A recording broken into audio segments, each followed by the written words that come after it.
Hello everyone, I'm Lyerly back again with another Awaken Chaos era video. So in today's video, I'll be doing my first impressions on the 4 new heroes that was released in the month of September 2022. So let's check them out together to see what are their skills, their character animations, their stats, as well as where can we use them. So let's head over to the index.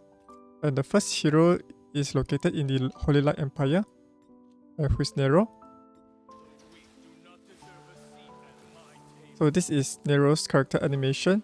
He has some kind of opening tornado wind, followed by 5 of his broad swords that encircles him behind him as well as around him here. So as you notice that Nero is currently equipped in a silver scale armor with a blue dark theme jewels in his equipment here. Let's take a 360 degree look around him.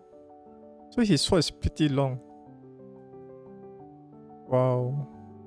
It reminds me about another character from another game that also uses 5 swords to attack their opponent as well as to defend him. So it's pretty cool. And he has a large cloak around him that looks like a dragon scale or something. And his sword emits some kind of like winter and frosty animation. So probably there's something to do with that skill. Maybe it's to freeze the enemies or to slow them down. Some sort like Tia, who is another legendary hero that we can fuse. Alright, so let's check out Nero's overall stats. So he has an S rating for attack, A rating for defense, and B rating for health, speed, and critical rate. So probably he could be a defense hero based from his overall stats here. So let's check out his abilities. And the first one would be his trait, Frost Curse, grants a Frost Guard right before first time taking attacks at the start of each round, with the cooldown of 1 round. And upon ascending him, it will upgrade his Frost Guard buff from version 1 to version 2. And apart from that, it also adds an additional aura that decreases the enemy speed by 15 speed. So basically this Frost Guard aura is for version 2 is plus 50% defense, whereas for Frost Guard version 1 is a 30% defense. So once he has this Frost Guard buff, it allows him to retaliate the target's attackers with an unblockable speed down. Alright, but I think this one does not apply any damage to the enemy whenever he retaliates. Alright, so this will somehow boost his attack, I mean his defense, so that he can deal damage, I think, if his skills are based on defense multiplier. So his first basic ability is known as the Chilling Stab, grants immune for 2 turns and deals 110% damage to an enemy. Damage scales with this character's defense. Alright, so basically you will need to build him with high amount of defense stats to deal damage to the enemy. And one good thing about this Chilling Stab is it grants himself immune similar to Lightwing Zachary, which prevents the enemy from applying debuffs on him. However, if you build him slow, the enemy has an opportunity to apply debuff on him. Like for instance, right, if you were to use him as your main damage dealer inside the Queen of Tides, if you beat him too slow and the boss starts her turn before Nero, she'll be able to cast the Water Prison before Nero is able to perform his basic ability, the immune, to avoid getting stunned by the Water Prison from the boss. Alright. And now they have already introduced the mastery system in the game, so that's why you now notice another section here. Unlock level cap in mastery lock, which grants an additional 10% damage. Nero's next ability is known as the Coldsword. It's a special ability with a 3 turns cooldown. Deals 90% damage to all enemies and prolongs the main target negative effects by 1 turn. Bosses excluded, damage scales with this character defense.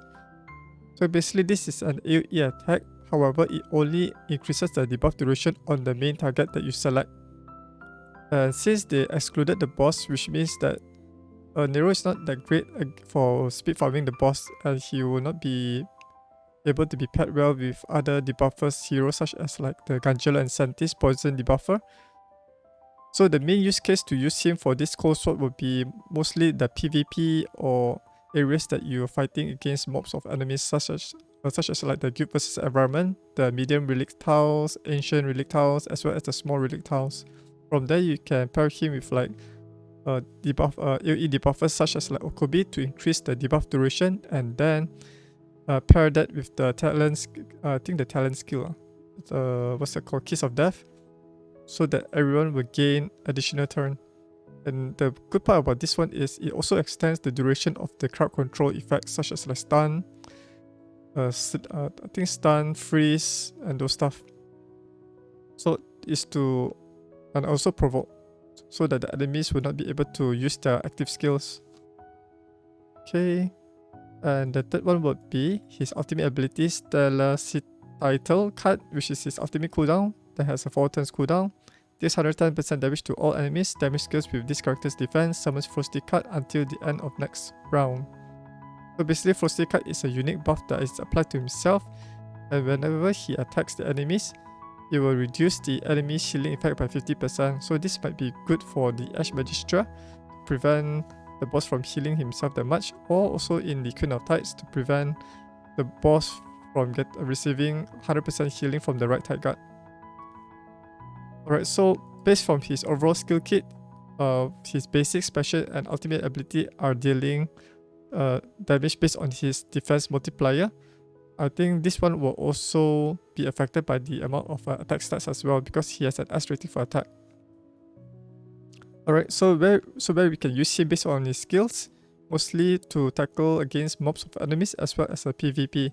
You can pair Nero with defense champions such as like Brand to apply the increased defense up, the defense up buff, or pair with Hekri that grants a passive defense increase, or Evelyn First Dawn that grants like a defense up whenever she starts the round.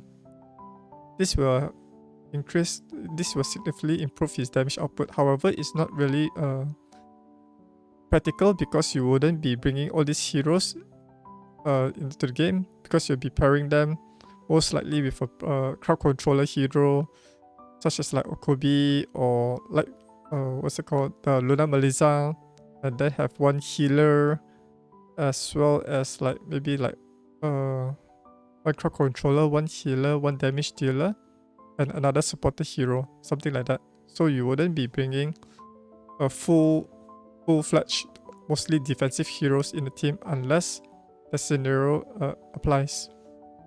So let's check out the official document here from the Ace developers. So they recommended every set and Vanguard set. So every set is quite useful to improve his damage output by 50% for his special and ultimate ability. And also, since every set is a 4-piece set, you can use Vanguard set to provide Nero with an additional 50% defense to boost up his defense stats.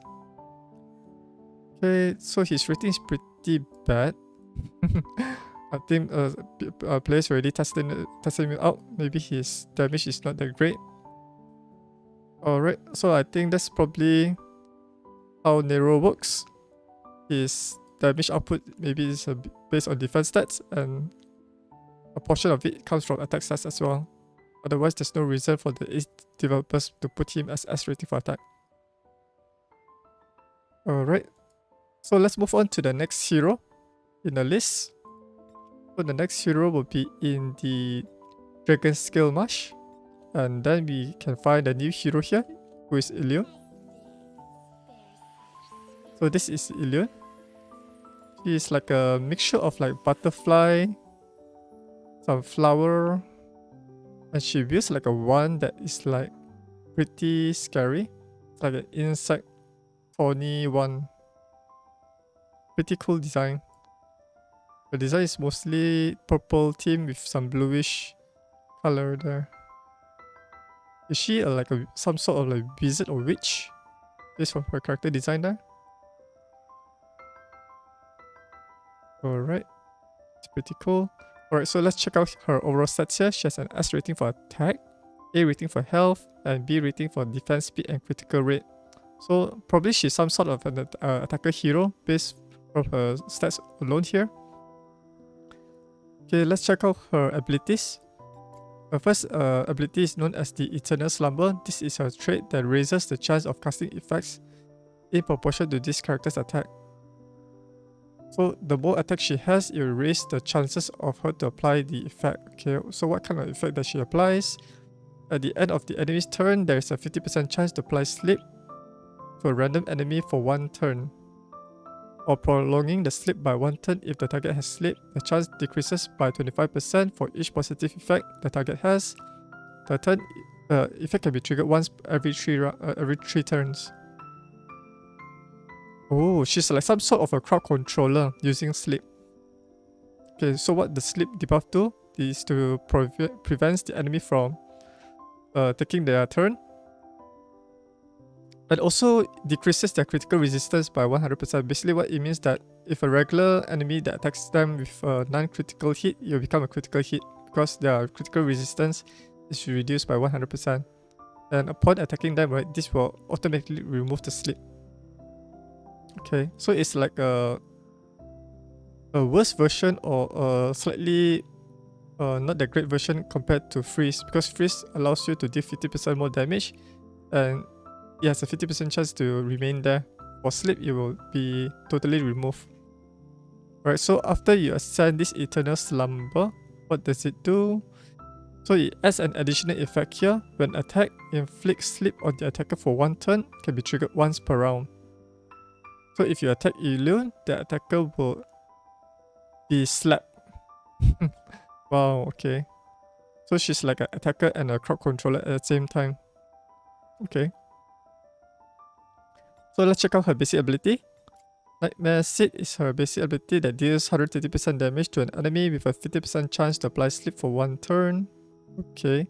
So probably if you want to rely on sleep, you need to build her with sufficient amount of focus stats. At least around about 50% to 60%. Okay, and then her special ability is known as the Dream Eater Dance that has a 4 turns cooldown, inflicts 100% damage to all enemies, grants a 50% chance to inflict sleep, okay, on the target for 1 turn and removes 1 positive effect from the target. Oh. So she also strips away the buff from the enemies as well and casts an AoE sleep. Alright. And finally, her ultimate ability, Nightmare Rite, is a 4 turns cooldown, deals 200% damage to an enemy and inflicts silence on all enemies for 1 turn if the target has sleep. Okay. So probably you want to use her Elune's special ability, Dream Eater Dance first to cast the sleep. However, if she goes first, right, and then the enemy takes their turn, the sleep will be removed. So in order to make use of her Nightmare Rite ultimate ability, the enemy should be slapped first. I think this will be done through her trait, her Eternal Slumber. It could be, okay, I think there's 2 ways of maximizing her ultimate ability. So she can either go first to apply the sleep and then rely on her trait to apply the sleep so that the enemies will be slapped once they end the turn, and then on the next round only she casts her ultimate ability to apply the silence. Or it could be the other way around, let the enemies go first because she's pretty slow. Let the enemies go first, and once they end their turn and they gain this sleep debuff from her trait, and then she casts her ultimate ability to silence them. I think the second option would be much better. So based from her skill kit, right, it's mainly damage dealing and crowd control with silence and sleep. So what I will probably focus on is to build her with sufficient focus, like 50 to 60% for like GVE, Arena, the Guild versus Environment, Void Tower. Okay, build her some focus and then build her with 100% critical rate, then max out her attack and critical damage. Yep, I think that would the way to go. And based from her skill kit, it's mostly a crowd controller and attacker, so most probably you will use her in like similar to Nero, where you just use against mobs of enemies like Arena. Endless Trial, Void Tower Heart, and Guild versus Environment, the Ancient, Medium, and Small Relics. Alright, so let's check out the official guide here. So she's a control hero, okay, and the recommended set for her will be Revival set. This one will be great for lengthy battle. such as like Give versus Environment, as well as Void Tower Heart. Dragon skill set is mostly for Arena. And guard set is to just boost up her health. This one will provide her a shield so that she can she can tank the first initial nuke from the enemies. There are some players already rated her. She's pretty bad for Arena. Okay. But other areas she's good. Not that great for dungeon farming. Yeah. I agree with this rating as well. But she's good for Gemini Dragon, I'm not so sure why. Probably she can also strip away the buff from Gemini Dragon using her Dream Eater to remove the furry from the boss so that the boss will not deal more damage to them. That could also work out. And where else? No Man's Land Dungeon. She can also strip away the buff from Holy Light. That's okay. I think No Man's Land Dungeon will not prove that much difficulty. It's much more easier compared to the Arcane Dominated dungeons. So most probably you'll use her similar to Nero. Alright. I think currently there's a way to obtain her matrices. I think one of it is from the... I think the new edition of the events here, I think it's the Dragon Cup Rally. I remember I saw it here before.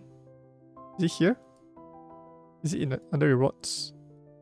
Can't remember. I remember I saw it somewhere that they provide the rewards for her. Probably they already removed it.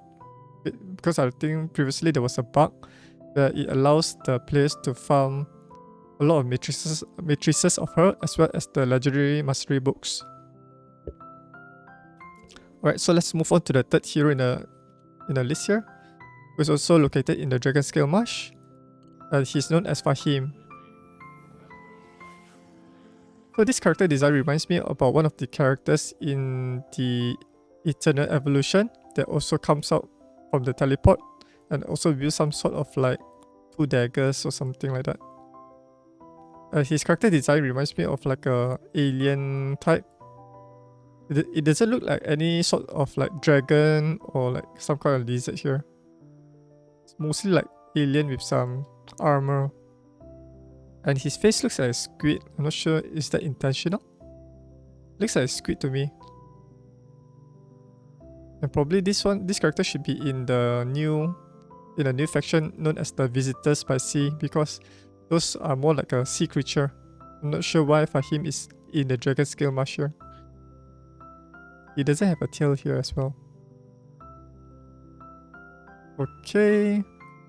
So let's check out Fahim's stats. He has an S rating for attack, A rating for speed and critical rate. Wow, that's a very high base speed. And a B rating for health and defense. That's interesting. This is like a fast attacker hero. Okay, let's check out his abilities here. So his first trait is known as the Spectral Shelter. Grants 1 stack of Invincible to self at the start of the turn. Removes Invincible upon taking attacks and launches a counter attack with basic ability. Trigger up to once per 3 rounds. And once you ascend him, you reduce the rounds from 3 to 2. So this Invincible buff reminds me about an elite hero from, I think, Holy Light Empire, who is known as Mary. She's a light hero that casts AoE Invincible to all of her allies. So instead of skill, they make it as a trait for this legendary hero. So this one will be pretty good for the arena, because if let's say if the enemies are able to start the battle first and try to nuke your heroes, Fahim will be protected by this invincible buff that ignores all damage that is received. However, once you receive the damage, it'll be this buff will be removed. But the good part about this thing is this invincible buff does not have any buff duration. So you will continue to be there as long as the enemy does not attack him. Alright, this is pretty cool. It's like some sort of defensive mechanism for him to stay alive in the battle. His first basic ability is known as the Flying Abyss Blade. Deals 90% damage to an enemy, launches a bonus attack with this character's basic ability upon dealing damage to a target with less than 30% health remaining. So if you're able to build him with high amount of speed, high amount of critical rate, critical damage and attack, deal damage to an enemy, drop down their health below 30%, he'll be able to perform another attack with this basic to finish off the enemy, which is pretty cool.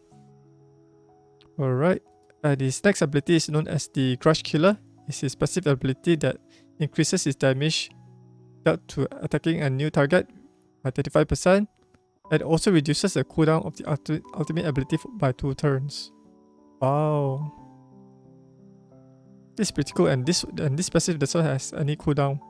So I think to maximize his additional damage, right, what we will need to do is to continuously use him against new target, so you benefit from this additional 35% damage and also reduce his cooldown.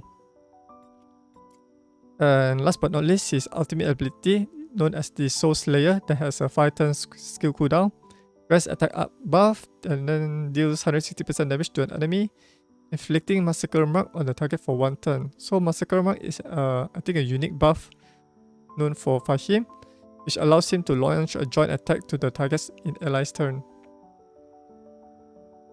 Alright, so this means that if let's say Fahim apply this Massacre Mark against, let's say, an enemy such as like Mitasia, and if your allies attack Mitasia, probably he will join in to attack that particular target as well. So it's like an opposite of like the legendary Opal.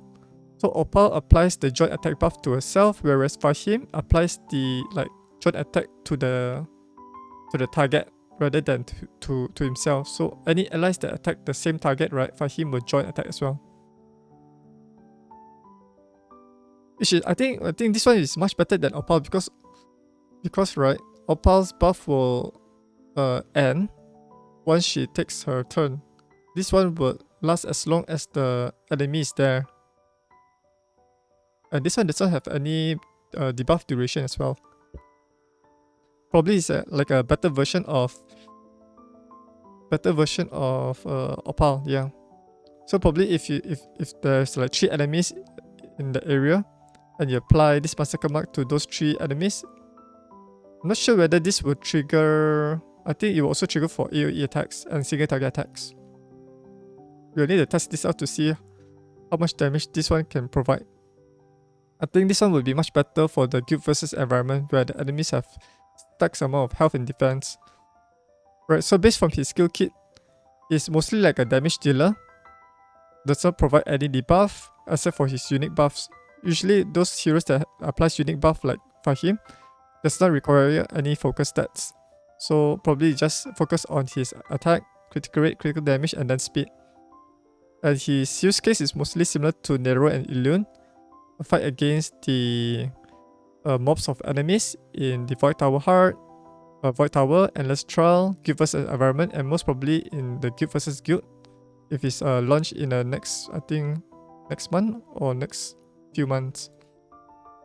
Alright, so let's check the official guide from the Ace developers. They recommended Warrior, Raider, and Assassin. Yeah, Assassin set is useful for joint attackers such as like Arendelle, Baron Shadowblood, and Opal. And now we have a new joint attacker such as Fahim, and Assassin set is useful for him there. It's much better than Curse set. Warrior set is to provide additional 15% attack. I think if you want to maximize his damage, I will go for Assassin and Warrior. Maybe for Arena, you want to go for Raider set to go into the battle and quickly wipe out their nukers before they nuke your heroes. Okay, this will be good.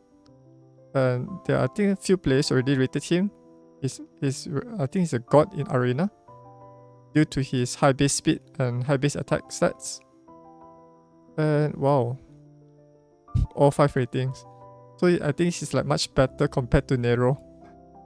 That's interesting. Alright, so let's move on to the last and final hero that was released in September. And it's located in the new faction here, Visitors by Sea, who is known as Lyerly. So her character design is something similar to Nero. It's bluish and silver with a cloak. And Lyerly has a large broadsword with her as well. and it's glowing with a bluish flame. Her cloak is not as heavy as Nero, so it is able to float with the breeze of the wind, a breeze of the sea here. And she has some kind of like helm that represents some sort of like a bird. Probably something to do with bird skills. I'm not so sure. Yep, her character design is quite simple. So let's check out her stats here. She has an S rating for attack, A rating for defense and speed. Wow, this is interesting. A rating for speed is similar to Fahim's like base speed, but she's 5 speed lower than him. And a B rating for health and critical rate. Okay, so most probably she's an attacker hero. And probably her damage multiplier also might be scaling based on defense. If not, then it just improve her ability as a tanker. Maybe like a bruiser like Nero as well. Alright, so let's check out her abilities. So her trait is known as the Eagle's Revenge. Grants a 50% critical rate when launching attack in ally's turn. Launch a joint attack with basic ability when ally is taunted and attacks the target. Okay. So maybe her trait is useful against like crowd controllers such as like the new hero. There's a new dark hero that is capable of applying the taunt. I'm not sure what's her name. She's a dark hero. And another one is a light hero who is known as Luna Melissa. So if you want to counter them, most probably you want to use her there because she can join attack to attack the enemy. I do not know why the Ace developers put this on 50% critical rate, because if you're building an attacker hero, you'll be building them with 100% critical rate all the time. So I would rather have this as a 50% critical damage or 50% attack.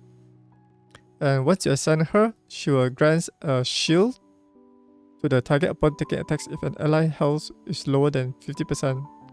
So I think this one is to counter against AoE attackers. So let's say the enemy goes first, applies an AoE attack, like the 3 famous starter heroes like Valeria, Evera, Hydrisia. And once the AoE damage is taken, Lyerly will apply the shield to her ally if their health is low by 50%. The strength of shield scales with this character's defense can be triggered once per characters per battle. So most probably you want to use her in Arena, I think. Yeah, this one is most suited for Arena. Most suited for Arena. Wait, let me check his shield. Okay, his shield is just like a regular shield that redirects some damage from the character's health to this shield. Her basic ability is known as the Flying Eagle Chop, that deals 110% damage to an enemy with a 35% chance of launching a bonus attack with a special ability. Okay. So this Flying Eagle Chop is able to trigger this special ability known as the Claw of the Hawk. I think it will ignore the skill cooldown. And when launching attack in ally's turn, the chance of triggering increases by 20%, then grants 50% chance of launching a bonus attack with an ultimate ability. So there's a 20% chance of her to use her basic ability whenever her allies attack, which is pretty low. And during that 20%, right, if she manages to trigger that 20%, that attack has a 15% chance to launch another bonus attack on top of it, which is her ultimate ability known as the Snowy Eagle Blade.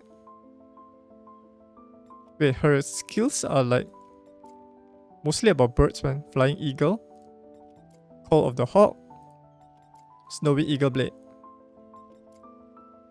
I think the naming should be consistent, like everything about Eagle or everything about Hawk. Okay, so mostly this one is like additional attacks on top of her basic ability, which is pretty RNG.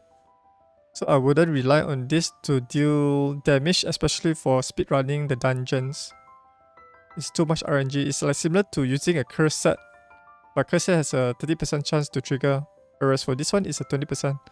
Most probably, I think this one will synergize well with curse set. If let's say the curse set procs, then the curse set will be able to get all of these chances to trigger these additional attacks as well. Okay. Moving on to her next ability. It's known as the Call of the Hawk. It's a special ability that has a 3-turn skill cooldown, deals 165% damage to an enemy, and applies random survivability positive effect to all team members for 1 turn. Oh, that's pretty low. Okay, so I think if you build her fast enough, she will go in to apply to perform her special ability. Then all of her allies will gain this positive effect to defend themselves from enemies, debuff, and after they receive attack, they can heal themselves with this as well as shield. Alright. I think most probably you want to pair Lyerly with Fianna, who is able to prolong the buff duration. I think the prolonged debuff duration is only applicable to herself rather than AoE. It might be good to pair with Fianna, most probably that. Because Fianna's damage output is also depends on how much buff she has. Or also can be paired with Natalia. Yeah, Natalia would be also good. Okay, and finally, Lyerly ultimate ability is known as the Snowy Eagle Blade that has a 4-turn skill cooldown. Deals 220% damage to an enemy that scales with the difference between the target's max health and this character's max health. Scales 100% at most. Grants 1 counter attack. So this one, this ultimate ability is similar to like Garunal mechanic, where Garunal is scales based on her attack stats, whereas for Lyerly is based on her health, her max health. And most probably, if you pair her with Hecarim, would that increase her damage? I'm not sure if, let's say if you use Lyerly against bosses, because bosses have very high health compared to our champions or heroes. So would that large gap increase her damage output? You'll need to test this out to see whether that large gap increases her damage against the enemy. Or is it the difference between her health must be higher than the enemies in order for her to deal more damage? It could be either of these two ways. This counter attack buff doesn't have any duration, so most probably it's like similar mechanic like William that casts this counter attack buff.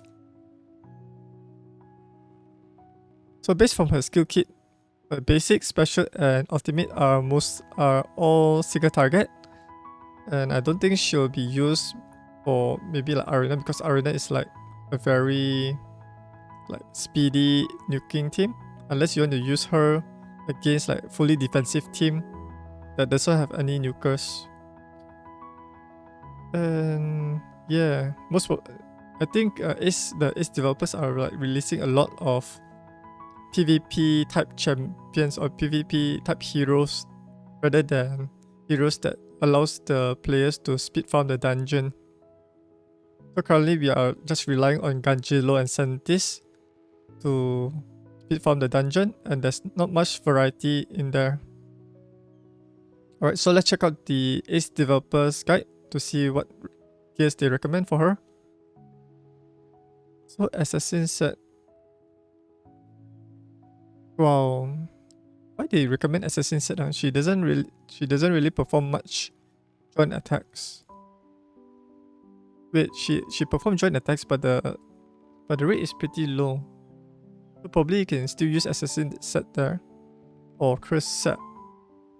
Divine set is to allow her to counter attack, which also allows her to proc her special abilities on her basic. So either one would be good, but if you're using with 4 heroes to attack, most probably Assassin set is the way to go, because that one will proc more joint attacks. And Dragon Skill set is mainly for Arena. So based from the player's rating here, it's pretty bad, similar to Nero. Most probably it's due to her RNG aspects of her ability to deal damage, because for Arena, right, you want guarantee for your heroes to do a particular thing rather than RNG. So most probably that's the reason why her rating is pretty low for Arena. And she has a 5 rating for Armored Incursion Light. Okay, so armor incursion refers to the guild boss. Most probably she can perform a lot of attacks that deals a lot of damage in a lengthy battle, so she might be good in the area. Alright, so her use case will be similar to like Elune and Nero, as well as Fahim. And you'll need to test her out to see how much damage output she can bring with her special basic that performs a lot of joint attacks and bonus attacks. Alright, so that's it for this video. If you enjoyed this video, give this video a thumbs up. And also, if you have not subscribed yet, click on the subscribe button and ring the notification bell to stay up to date whenever I upload a video to this channel. Also, do check out the video description below for the promo codes from me that you can redeem for some in-game resources, such as like diamonds or advanced summoning crystals that you can use to summon heroes, such as like the one that is running right now, Nero, with a guaranteed legendary hero from this special banner. Or you can use it for your regular advanced summoning to get other heroes other than Nero. And if you'd like to support my work, you can directly donate to my PayPal account or become a monthly subscriber at my Patreon site at patreon.com/Ayumilove. And if you'd like to learn more about Awaken Chaos Era, I have a website that you can check out some guides there at ayumilove.net. Thanks for watching, and I'll see you guys in the next video. Bye!